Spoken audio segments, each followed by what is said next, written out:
Bismillah. Assalamualaikum warahmatullahi wabarakatuh. Bismillah, alhamdulillah, assalatu wassalamu ala rasulillah wa ala alihi wa ashabihi wa mawalah. Alhamdulillah kita malam hari ini bisa ketemu lagi untuk melanjutkan ngaji filsafat. Kita mulai masuk ke tema-tema yang agak dalam. Makanya ruangnya dimasukkan agak ke dalam lagi. Nanti kalau semakin dalam semakin bisa lama-lama. Oke.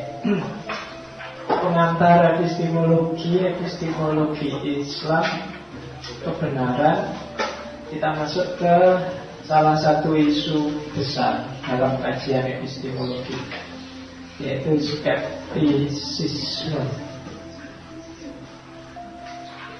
Ini isu penting dalam filsafat karena skeptis itu adalah awal, bahkan ada yang bilang sekaligus akhir dari filsafat. Orang gak akan mau mikir kalau dia tidak skeptis duluan, ya kan? Ya. Lawannya skeptis itu kan manut. Jadi kalau apa-apa manut berarti gak skeptis.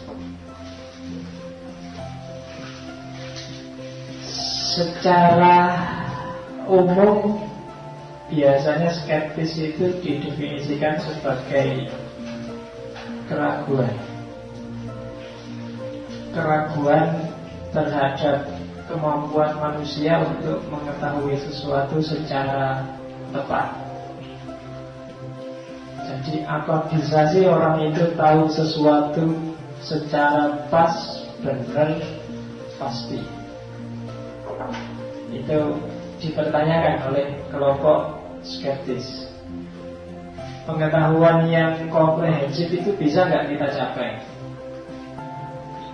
Apakah yang kita sebut tahu di kepala kita itu eksak nggak ya? Pas nggak ya? Itu skeptisisme. Saya kasih bandingan, ada banyak konsep yang sering bersentuhan dengan skeptisisme. Yang pertama, konsep apatis. Apatis itu sikap skeptis yang ekstrim. Jadi apatis itu sudah percaya belas kalau itu PKS mesti jelas. Jadi apa yang saya itu apatis itu.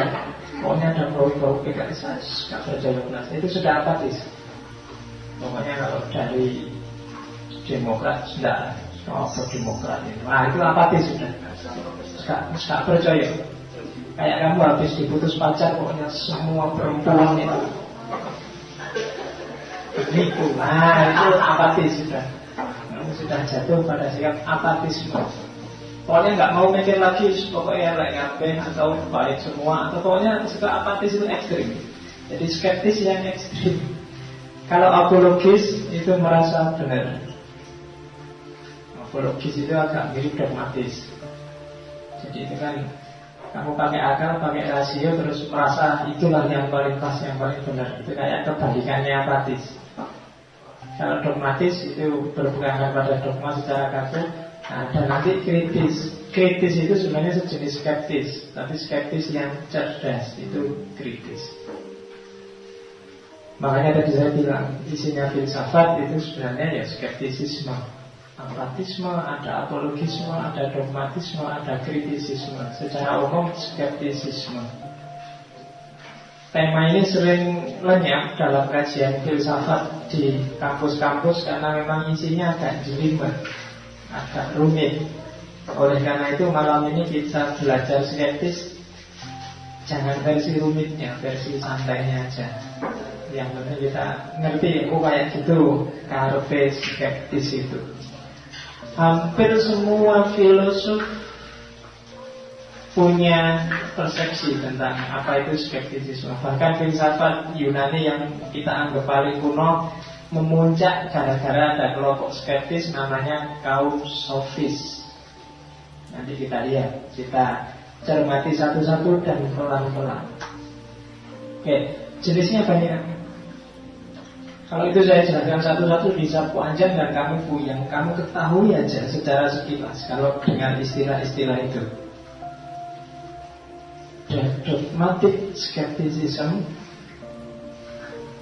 ada Pyrrhonian skepticism, ada empiricist fondasionalism, ada rasionalis fondasionalism, dan ada authoritarianism. Kamu tidak harus balapan nulis ya. Kalau mau filenya kamu copy aja. Sekarang juga tidak apa-apa. Kasihan kamu capek-capek nulis. Ya. Diperhatikan aja, dipahami, tidak apa-apa. Zaman sekarang jangan mau dibodohi dosennya. Kalau cuma dosennya, copy aja filenya. Jangan balapan nulis. Kalau balapan nulis kadang-kadang yang kamu tulis nggak lengkap, jadi begitu di rumah dibaca lagi tidak jelas, di kelas juga nggak paham, mau kamu konsentrasi nulis. Jadi perhatikan aja yang di sini. Yang pertama, dogmatic skepticism itu kayak apatis tadi. Jadi nggak mungkin orang tahu sesuatu. Tidak akan orang bisa nyampe pada kebenaran yang pasti, yang sejati. Semua klaimnya orang itu tidak ada yang pasti. Semuanya tidak komprehensif. Tidak komprehensif itu berarti keliru. Kamu merasa tahu tentang LHI, bagi kelompok dogmatis enggak. Kamu hanya tahu seujung kukunya. Informasimu tentang fatwa itu belum ada apa-apanya. Yang kamu ketahui cuma 4 dalam 40 gitu. Itu kan katanya PPATK 40. Dogmatis, nggak bisa. Pengetahuan tentang apapun itu cuma nggak ada yang pasti. Ketika kamu mengakui bahwa manusia itu terbatas, berarti pengetahuanmu juga terbatas. Pengetahuan yang terbatas itu kan nama lain pengetahuan yang tidak komprehensif. Tidak komprehensif berarti ya keliru, karena nggak lengkap. Oke. Ada Philo ini filosof lanjutan, filosof Yunani yang mengembangkan skeptisisme. Namanya Pyrrhonian. Tokoh besarnya skeptisisme Yunani itu Philo. Katanya Philo, kepastian itu tidak mungkin. Maka pengetahuan yang eksak pasti tentang apapun itu tidak mungkin. Karena itu orang bijaksana berarti sofis zaman itu tidak boleh klaim. Tidak boleh kamu merasa bahwa pengetahuan ini loh yang benar. Karena indera bisa menipu, akal bisa keliru, perasaan bisa sentimen, jadi nggak ada parameter kebenaran yang pas. Maka katanya Philo tidak mungkin pasti tentang apapun. 1 tambah 1 2 juga tergantung konteksnya apa dulu. Jadi tidak pasti. Nah, ada variasi skeptisisme. Nanti kita jelaskan satu-satu itu nanti di belakang ada. Yang namanya empiricist fondasionalism. Ini tokohnya David Hume. Ini skeptik, tapi skeptik terhadap semua jenis pengetahuan yang tidak didasarkan pada pengalaman atau pada empiris atau pada realitas. Ini namanya empiricist fondasionalism. Jadi semua teori yang hanya teori itu tidak bisa dipastikan kebenarannya. Itu namanya empiris. Segala teori harus ada dasar realitasnya. Kalau nggak ada realitasnya itu keliru. Kalau bahasa internetannya itu hoax. Hoax ini. Ya, kan sering lihat istilah hoax. Nah itu katanya kelompok empiris. Jadi kalau ada yang bilang, wah ternyata Ahmad Fatona itu 40, faktanya dulu, kalau cuma itu enggak bisa. LHI itu ternyata kumpul kebo. Kalau cuma ngomong itu hoax. Buktinya mana? Fotonya mana? Videonya mana? Kalau enggak itu hoax, enggak ada buktinya. Nah itu empirisis, enggak ada bukti nyatanya. Umat Islam itu adalah agama yang cinta damai. Buktinya mana dulu? Faktanya kok malah banyak yang tawuran, kok malah banyak yang bom-boman, kok malah banyak yang bunuh-bunuhan. Nah itu kalau katanya kelompok empirisis berarti keliru. Argumenmu, klaimmu tidak dipercaya. Itu empirisis, nanti kita lihat ada video. Terus ada rasionalis foundation, fondasionalisme. Ini lawannya kelompok empirisis. Justru katanya kelompok rasionalis, semua rumusan teoritis yang dasarnya hanya panca indera, faktual, itu sifatnya pasti subjektif atau bahkan manipulatif. Hanya akal yang bisa menemukan kebenaran yang universal. Kalau dasarnya cuma realitas, realitas itu bisa berubah-ubah. Yang dulu kamu anggap bagus, sekarang bisa jadi jelek. Akal ya, bisa bilang, bisa menemukan kebenaran yang universal. Subjektif. Bagi teman-teman PKS mungkin, luar masalahnya orang kawin 4 itu sunnah kok. Quran ada, Nabi juga menyarankan. Bagi kamu kan kawin kok 4 1 aja nggak dapet. Ya, subjektif toh. Sama-sama tentang kawin 4. Maka yang bisa ketemu kebenaran universal itu bukan fakta, tapi akal. Kalau cuma lihat fakta, orang bisa keliru. Dari jauh kelihatan cakep, begitu dekat tambah cakep. Jadi panca indera sering manipulatif, sering keliru. Oke. Yang terakhir otoritarianisme. Kalau otoritarianisme itu pandangan bahwa kita nggak akan bisa tahu kebenaran. Yang tahu kebenaran hanya orang-orang tertentu yang ahlinya. Itu otoritarianisme. Kalau tentang fikih ya berarti hanya ahli fikih yang tahu. Kalau tentang kesehatan hanya dokter yang tahu. Kita ikut aja kata mereka. Mereka yang punya otoritas. Itu jenis skeptik juga. Berarti pandangan bahwa kamu tidak mungkin bisa tahu kebenaran. Yang bisa tahu kebenaran itu ahlinya saja. Itu namanya otoritarianisme. Oke, itu jenisnya. Jadi ada dogmatik, filonian, empirisis, rasionalis, dan otoritarianisme. Jenisnya. Konotasinya, saya kasih konotasi bukan denotasi. Kalian kan ngerti bedanya konotasi sama denotasi. Biasanya secara umum orang menganggap bahwa skeptisisme itu anti 3 hal. Yang pertama anti epistemologi, anti metafisika, dan anti etika. Saya sebut konotasi. Konotasi itu berarti bisa kok diartikan ke situ, tapi tidak selalu begitu. Maksudnya itu konotasi. Kalau dengar istilah fustun yang terbayang di kepala apa? Fustun. Hari-hari ini kan orang sedang geger dengan istilah itu. Apa itu? Fustun. Kan kamu baru dengar kemarin. Tapi karena fustun ini lahirnya dalam konteks kasus Fatonah dan LHI, terus konotasinya kan jadi itu konotasi. Bisa gitu. Memang kadang-kadang ada yang itu, tapi tidak selalu begitu. Itu konotasi. Kalau ada orang pakai tato, yang muncul di bayangannya apa?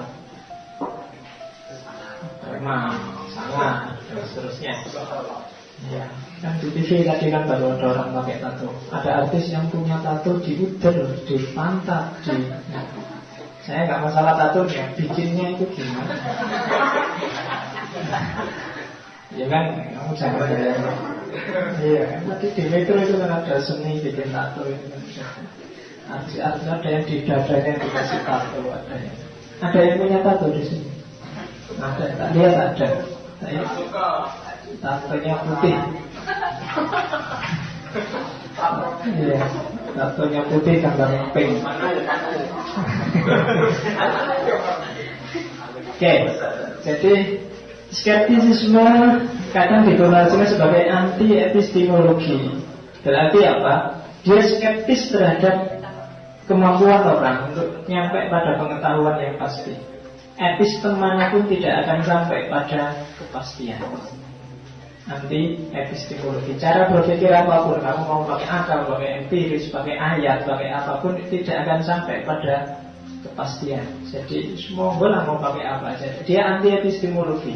Kalau selama ini kan di epistemologi orang debat, yang paling bagus itu ya pakai akal, yang paling bagus pakai empiris. Tapi secara umum bagi skeptis nggak ada satupun yang bisa mutlak pasti nyampe pada kebenaran. Variasinya sangat banyak. Yang kedua, anti metafisika. Kenapa sih anti metafisika? Karena yang namanya metafisika, seluruh konsep, seluruh teori dalam metafisika, kalau di filsafat namanya filsafat spekulatif. Spekulasi hubungan jiwa dan badan, itu kan spekulasi. Orang gimana pasnya juga tidak tahu, itu bakal metafisik. Ada akal, ada otak kanan, ada otak kiri, ada otak tengah misalnya. Itu kan sebenarnya barang metafisik, meskipun dicoba dirumuskan secara fisika. Kenapa sih? Karena otak terus dikonotasikan dengan cara berpikir. Otak dan akal itu kan ada jarak. Tapi mungkin orang pilih konsep otak kanan untuk mikir A, otak kiri untuk mikir B, dan seterusnya. Nah, yang kayak gini-gini ini kalau kelompok skeptis, masa begitu? Nah, itu anti metafisika. Dan yang terakhir, anti etika. Sekali lagi ini konotasi.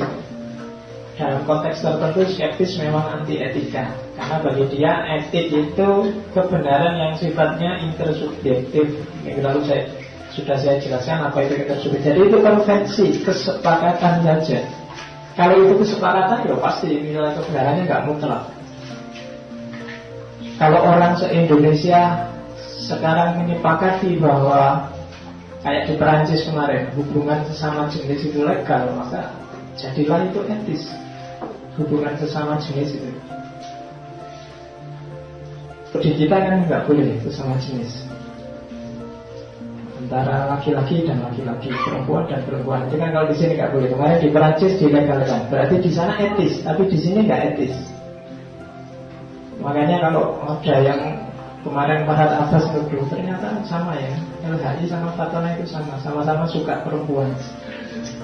Ya itu bagi saya ya wajar, orang laki-laki kok suka perempuan wajar. Kalau laki-laki suka laki-laki justru salah, nggak etis. Kalau di Indonesia nggak etis, kalau di Perancis itu etis, nggak apa-apa laki-laki suka laki-laki.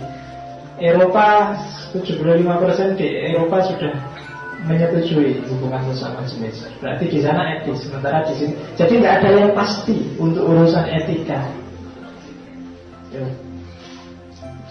Oke. Saya kasih ilustrasi. Nah ini dulu. Sebenarnya presentasi panjang, ada sekitar 90 slide tentang skeptisisme, tapi tak potong-potong yang kira-kira bagian bikin kamu tak ngantuk. Ya, kalau bagian yang jelimet kamu mesti pening. Oke, skeptis itu gambarannya apa sih yang ada di kepalanya orang skeptis? Bagi skeptis, pemahamannya manusia terhadap realitas, baik realitas hidupnya, dirinya, alam semesta, itu kayak 6 orang buta memahami gajah. Jadi itu sebenarnya cerita dari Buddhisme untuk menunjukkan bahwa seperti apapun usaha kita nggak akan bisa memahami Tuhan. Tapi kan kita biasanya yang penting realitas itu kayak gitu. Orang buta pegang gajah, begitu pegang telinganya, gajah itu kayak kipas. Terus pegang buntutnya, gajah itu kayak buntut kayak apa? Kayak cambuk. Kalau begitu pegang kakinya, gajah itu kayak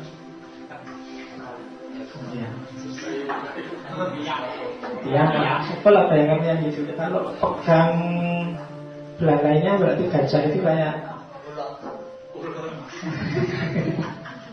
pikiranmu ulo terus. Oke, pokoknya gitulah. Nah, orang memahami realitas juga begitu. Sejauh jangkauanmu, sejauh yang bisa kamu pegang, sejauh yang bisa kamu raih, itulah nanti yang masuk di kepalamu. Dan pemahamanmu kayak itu. Itu ilustrasi. Ilustrasi kedua, ini sebenarnya ilustrasi. Ini saya lupa, kalau nggak Ghazali, Hanafi yang bilang bahwa tidak ada pendapat yang mutlak. Ini konteksnya biasanya pemikiran agama, fikih. Syafi'i, iya lah, boleh nggak apa-apa. Oke, kalau di pondok saya kitab kuning, tapi kitab kuningnya bukan fikih. Ya, saya biasanya pakai ulumul Quran atau pakai mantek. Kalau fikih saya tidak terlalu ngangkat. Tapi ya itulah, karena fikih itu kan sering-sering permasalahannya sebenarnya fikih itu urusan bumi, tapi sering-sering bikin isu-isu langit. Itu yang saya ya kan, maksudnya masa fikih di fikih itu kadang-kadang kan di pondok dulu saya kan gitu maksudnya banyak hal-hal yang seolah-olah kalau nggak ada kasus bikin kasus sendiri. Gimana kalau kita sholat terus ini benangnya copot, benangnya panjang sekali sampai di luar ruangan, kebetulan jatuhnya di kotoran. Sholatnya saya apa enggak? Saya ngarah. Dulu saya gitu. Kita mau wudhu, tapi ceduknya buat wudhu nggak ada. Satu-satunya ceduk yang ada terbuat dari kulitnya babi. Apa deh? Boleh masalah kok susah-susah gitu. Gimana kalau kita mau sholat waktu di bulan? Sholatnya ngadep ke bawah atau ngadep ke mana? Ya, kan pasti gitu orang bahasnya. Jadi kan jadi ra'yi shawab wayah tamilul khata ra'yuka khata wayah tamilul shawab. Jadi pendapatku benar, tapi ya pasti ada salahnya, wong saya terbatas. Pendapatmu menurutku salah, tapi ya ada benarnya lah. Ya mungkin bagian tertentu sesuai perspektifmu dan seterusnya. Itu kearifan para ulama. Ini sebenarnya menunjukkan aspek skeptisisme, bahwa orang tidak mungkin bisa ketemu kebenaran yang mutlak. Yang bisa dilakukan adalah berusaha semakin luas wawasannya, semakin luas jangkauan kebenaran yang dipahaminya. Itu aja. Sekarang kita masuk ke apa sih dasarnya orang-orang skeptis itu. Yang pertama, argumen sejarah. Jadi secara faktual dalam sejarahnya manusia, yang namanya beda pendapat itu tidak mungkin bisa dihindari. Kan sejak manusia pertama diciptakan itu kan sudah ada beda pendapat. Karena zaman Nabi Adam dia satu-satunya manusia, akhirnya yang beda pendapat adalah antara Allah dan malaikat.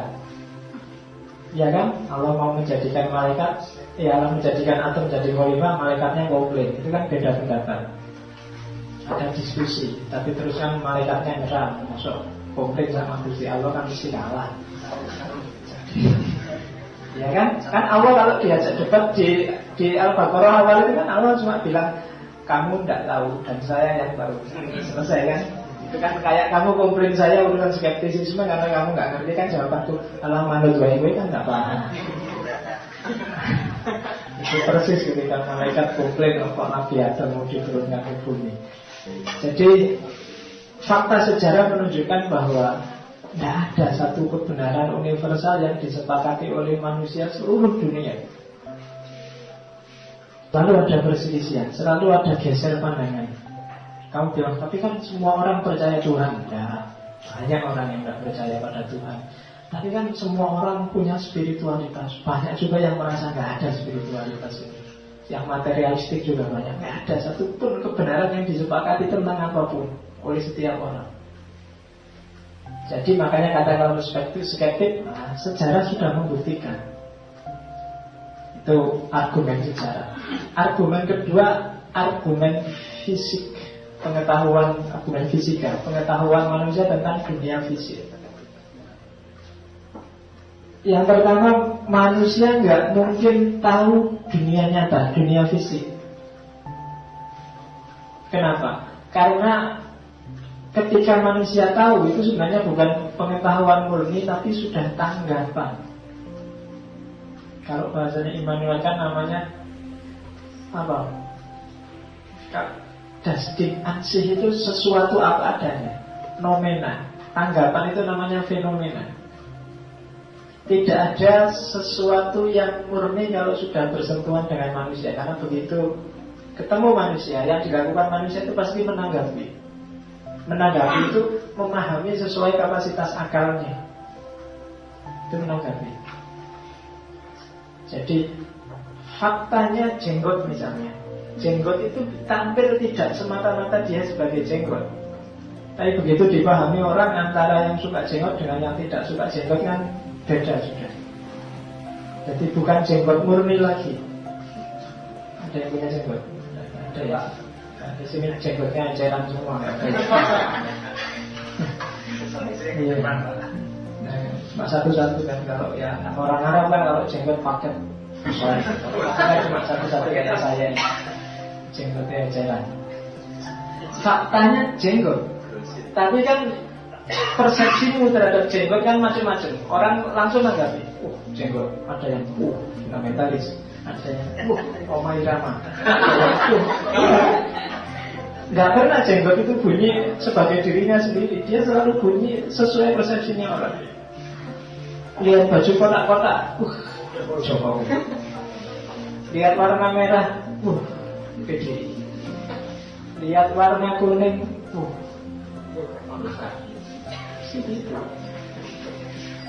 Lihat warna hitam PKS. PKS kan benderanya warnanya hitam. Yang kedua, yang namanya pengetahuan itu sumbernya memang objek. Tapi keberadaan pengetahuan itu tidak di objek, tapi di subjek. Jadi faktanya adalah tornado di Amerika. Di luar dirimu ada fakta tornado, tapi sebenarnya fenomena tornado itu, kalau ingin tahu apa sih tornado itu, kan tanyanya ke dalam dirimu. Jadi pengetahuan itu ada dalam dirinya subjek, tidak ada di luar subjek. Meskipun bahannya dari luar subjek. Ketika itu ada dalam diri seorang subjek, ya pasti saja bisa beda-beda. Karena subjek ini membunyikan pengetahuan secara beda-beda.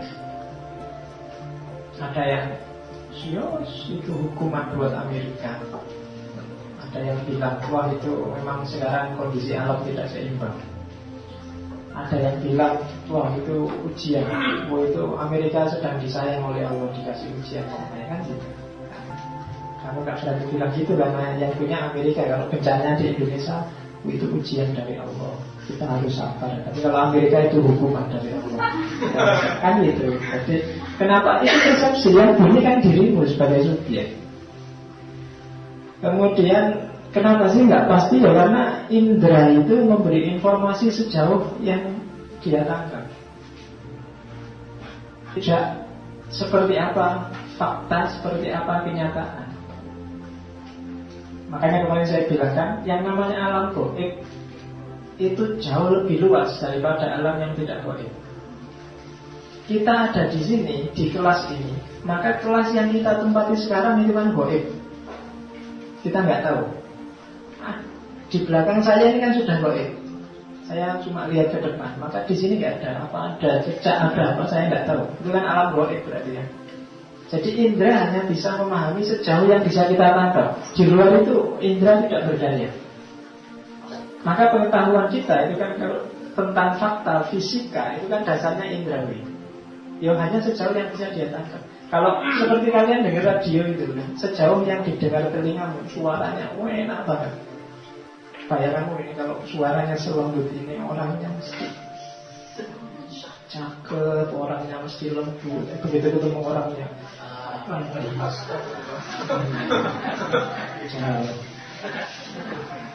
suaranya merayu, wajahnya menipu. Oke, jadi ya karena kamu percaya pada indera telinga, indera pendengaran, ternyata tertipu. Mata juga begitu kan, bisa menipu. Makanya fisika baru itu kan bukan fisika yang pasti, tapi fisika kuantum yang dirumuskan dengan dasar relativitasnya Einstein. Jadi nggak mesti. Kalau Einstein kan mencontohkan relativitas itu Kalau kamu duduk di atas kompor yang sudah nyala, meskipun cuma 1 menit, rasanya kayak 1 jam. Tapi kalau kamu duduk jejer sama cewek cakep, meskipun 1 jam, rasanya kayak 1 menit. Itu relativitas. Waktunya sama, jadi 1 menit dan 1 jam, tapi kebalikannya. Kalau duduk di atas kompor nyala kan 1 menit terus gosong. Kamu pengen cepet-cepet selesai gimana sih? Tapi kalau sama cewek cakep kan jangan, nanti aja. Yang sulit. Oke, jadi itu indra tidak membidik sesuai kenyataan. Sehingga makanya saya bilang fisika baru itu fisika kuantum, bukan fisika yang pasti. Itu argumen dari sisi fisika yang dipakai oleh kelompok skeptisisme. Yang kedua, argumen psikologis. Ini agak puitis. Jadi kata orang psikologis, kita itu kan hidup hari ini, bahannya masa lalu, tujuannya masa depan. Ya kan? Bahan masa lalu itu yang kita jadikan bekal masa kini, itu ternyata kan hanya ingatan. Masa lalu yang kita pakai sebagai bahan itu kan hanya masa lalu yang kita ingat. Kita hidup sekitar 20-an tahun lah seumuran teman-teman ini. Itu kan dari 20 tahun hidup itu kan sudah banyak sekali peristiwa. Tapi yang kita pakai jadi pedoman hidup kan paling beberapa momen, hanya yang kita ingat-ingat saja, tidak semuanya. Baik yang formal maupun non formal. Yang formal kayak yang di sekolahan itu saya nggak berani jamin ilmu SD, SMP, SMA masih ada sisanya di kepala. Jangankan yang itu, habis ujian masuk di kelas keluar, besok seandainya diujikan lagi kamu mesti nggak berani. Ingatanmu pendek, apalagi ingatannya orang Indonesia. Ya kan? Belum lama kamu mencaci maki Soeharto, kamu pisu-pisuin seolah-olah dia harus mati, harus dibunuh. Tapi sekarang sudah muncul tulisan, iya kabar ini. Ya, enak zaman itu toh. Jadi tergantung ingatan. Hidup kita sebenarnya sangat bergantung pada ingatan. Dan itu betapa tidak pastinya. Kenapa tidak pasti? Karena ingatan itu dasar pengetahuan yang paling tidak pasti. Kalau empiris mending pasti, pakai akal pasti. Tapi kalau ingatan kan tidak pasti. Sementara kalau tadi dibilang dasarnya ingatan dan untuk masa depan. Dan masa depan itu kan barang yang tidak jelas. Menghadapi masa depan yang kita lakukan kan bukan ingatan tapi spekulasi. Yang satu, jadi kita hidup hari ini itu dengan bekal yang kita ingat saja dan tujuannya adalah spekulasi. Pasti tidak mesti ya gitu. Spekulasi itu kan kira-kira. Kalau wajahku kayak gini, ya besok kira-kira artis lah. Nah, itu kan spekulasi. Artis bagiannya dipukulin. Jadi itu spekulasi. Kamu kira-kira besok cita-citanya jadi apa? Saya mau jadi dokter misalnya. Itu kan spekulasi. Ingin jadi dokter kok kuliah UIN. Jurusannya pasti artis.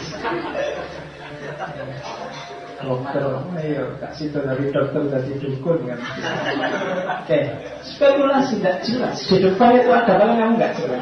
Bahannya hanya ingatan-ingatan saja.